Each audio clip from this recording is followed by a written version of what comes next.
Hi, it's Kia. I invite you to read with me today. Today I will be reading the first chapter of Atomic Habits by James Clear.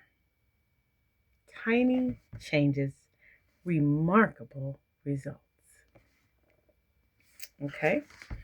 Atomic. 1. An extremely small amount of a thing, the single irreducible unit of a larger system. 2. The source of immense energy or power. Habit. A routine or practice performed regularly, an automatic response to a specific situation.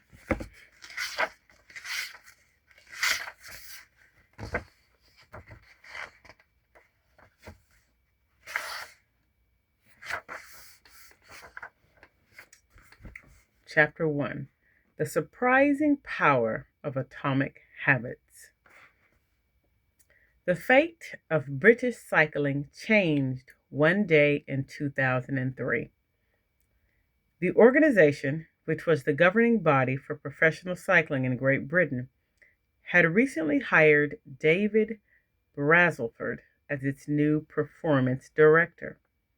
At the time, professional cyclists in Great Britain had endured nearly 100 years of mediocrity. Since 1908, Britain riders had won just a single gold medal at the Olympic Games, and they had fared even worse in cycling's biggest race, the Tour de France. In 110 years, no British cyclist had ever won the event. In fact, the performance of British riders had been so underwhelming that one of the top bike manufacturers in Europe refused to sell bikes to the team because they were afraid that it would hurt sales if other professionals saw the Brits using their gear. Brailsford had been hired to put British cycling on a new trajectory. What made him different from previous coaches was his relentless commitment to a strategy that he referred to as the aggregation of marginal gains, which was the philosophy of searching for a tiny margin of improvement in everything you do.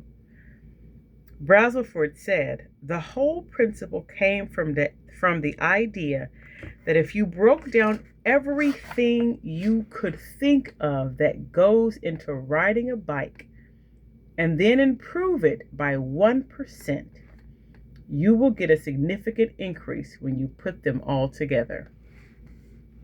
Brailsford and his coaches began by making small adjustments you might expect from a professional cycling team. They redesigned the bike seats to make them more comfortable and rubbed alcohol on the tires for a better grip. They asked riders to wear electrically heated overshorts to maintain ideal muscle temperature while riding, and used biofeedback sensors to monitor how each athlete responded to a particular workout. The team tested various fabrics in a wind tunnel and had their outdoor riders switch to indoor racing suits, which proved to be lighter and more aerodynamic. But they didn't stop there. Brailsford and his team continued to find 1% improvements in overlooked and unexpected areas. They tested different types of massage gels to see which one led to the fastest muscle recovery. They hired a surgeon to teach each rider the best way to wash their hands to reduce the chances of catching a cold. They determined the type of pillow and mattress that led to the best night's sleep for each rider. They even painted the inside of the team truck white, which helped them spot little bits of dust that would normally slip by unnoticed but could degrade the performance of the finely tuned bikes. As these and hundreds of other small improvements accumulated, the results came faster than anyone could have imagined. Just 5 years after Brailsford took over, the British cycling team dominated the road and track cycling events at the 2008 Olympic Games in Beijing, where they won an outstanding 60% of the gold medals available. 4 years later, when the Olympic Games came to London, the Brits raised the bar as they set 9 Olympic records and 7 world records. That same year, Bradley Wiggins became the first British cyclist to win the Tour de France. The next year, his team, Chris Froome, won the race, and he would go on to win again in 2015, 2016, and 2017, giving the British team 5 Tour de France victories in 6 years. During the 10-year span from 2027 to 2017, British cyclists won 178 world championships and 66 Olympic or Paralympic gold medals and captured 5 Tour de France victories in what is widely regarded as the most successful run in cycling history. How does this happen? How does a team of previously ordinary athletes transform into world champions with tiny changes that, at first glance, would seem to make a modest difference at best? Why do small improvements accumulate into such remarkable results? And how can you replicate this approach in your own life? Why small habits make a big difference. It is so easy to overestimate the importance of one defining moment and underestimate the value of making small improvements on a daily basis. Too often we convince ourselves that massive success requires massive action. Whether it is losing weight, building a business, writing a book, winning a championship, or achieving any other goal, we put pressure on ourselves to make some earth-shattering improvement that everyone will talk about. Meanwhile, improving by 1% isn't particularly notable. Sometimes it isn't even noticeable, but it can be far more meaningful, especially in the long run. The difference a tiny improvement can make over time is astounding. Here's how the math works out. If you could get 1% better each day for 1 year, you'll end up 37 times better by the time you're done. Conversely, if you get 1% worse each day for 1 year, you'll decline nearly down to 0.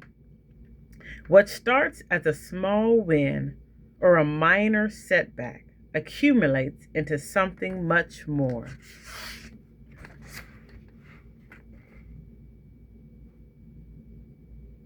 Habits are the compound interest of self-improvement. The same way that money multiplies through compound interest, the effects of your habits multiply as you repeat them. They seem to make little difference on any given day, and yet the impact they deliver over the months and years can be enormous.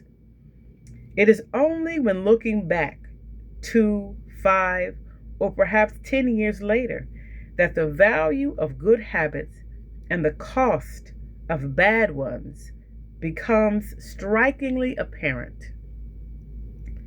This can be a difficult concept to appreciate in daily life. We often dismiss small changes because they don't seem to matter very much in the moment. If you save a little money now, you're still not a millionaire. If you go to the gym 3 days in a row, you're still out of shape. If you study Mandarin for an hour tonight, you still haven't learned the language. We make a few changes, but the results never seem to come quickly, and so we slide back into our previous routines. Unfortunately, The slow pace of transformation also makes it easy to let a bad habit slide. If you eat an unhealthy meal today, the scale doesn't move much. If you work late tonight and ignore your family, they'll forgive you. If you procrastinate and put your project off until tomorrow, there will usually be time to finish it later. A single decision is easy to dismiss, but when we repeat 1% errors day after day by replicating poor decisions, duplicating tiny mistakes, and rationalizing little excuses or small choices, our small choices compound into toxic results. It's the accumulation of many missteps, a 1% decline here and there, that eventually leads to a problem. The impact created by a change in your habits is similar to the effect of shifting the route of an airplane by just a few degrees. Imagine you are flying from Los Angeles to New York City. If a pilot leaving from LAX adjusts the heading just 3.5 degrees south, you will land in Washington, D.C. instead of New York. Such a small change is barely noticeable at takeoff. The nose of the airplane moves just a few feet. But when magnified across the entire United States, you end up hundreds of miles apart. Similarly, a slight change in your daily habits can guide your life to a very different destination. Making a choice that is 1% better or 1% worse seems insignificant in the moment. But over the span of moments that make up a lifetime, these choices determine the difference between who you are and who you could be. Success is the product of daily habits, not once in a lifetime transformations. That said, it doesn't matter how successful or unsuccessful you are right now. What matters is whether your habits are putting you on the path toward success. You should be far more concerned with your current trajectory than with your current results. If you're a millionaire, but you spend more than you earn each month, then you're on a bad trajectory. If your spending habits don't change, it's not going to end well. Conversely, if you're broke, but you save a little bit every month, then you're on the path toward financial freedom, even if you're moving slower than you'd like.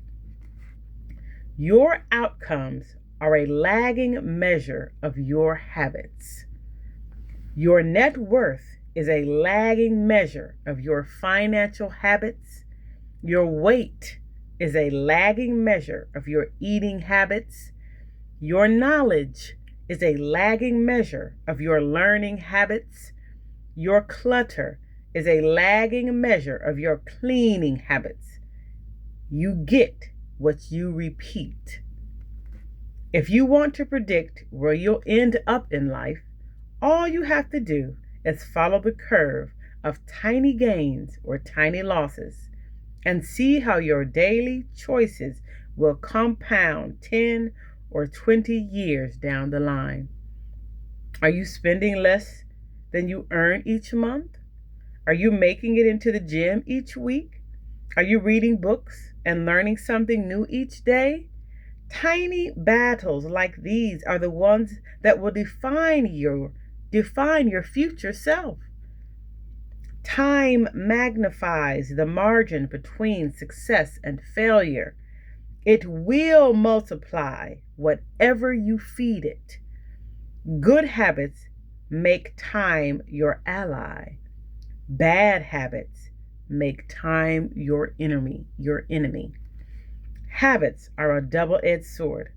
Bad habits can cut you down just as easily as good habits can build you up, which is why understanding the details is crucial. You need to know how habits work and how to design them to your liking so you can avoid the dangerous half of the blade. Your habits can compound for you or against you. I'm going to stop there at page 19, and I'll read the rest another time. Thank you for reading with me.